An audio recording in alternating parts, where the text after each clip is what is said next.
February 9 रे बारवाटी खेल Bharat England दिनिकिया दिवारातर मैच जोरसोर रे आगे चली प्रस्तुति। आज स्टाडियम बुली देखिंट आईआईटी भुवनेश्वर एक वैषयिक टीम एक 20 जणिया टीम अस्थायी stand special enclosure corporate box pavilion तथा समस्त गैलेरी बुली निर्माणर स्थिति परखिंट।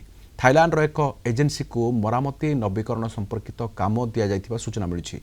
पूर्व एक घरोई कंपनी को निर्माण संपर्कित सर्वे करने को दायित्व दि जाइथिला।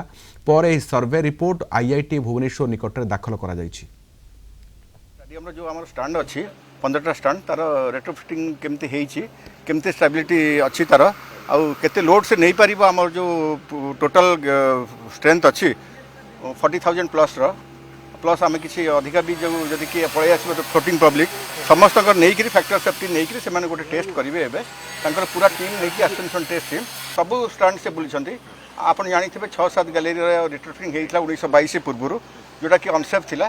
तापर आम कार्बन फाइबर और कार्बन सीट देकी रेट्रोफिटिंग करूँ।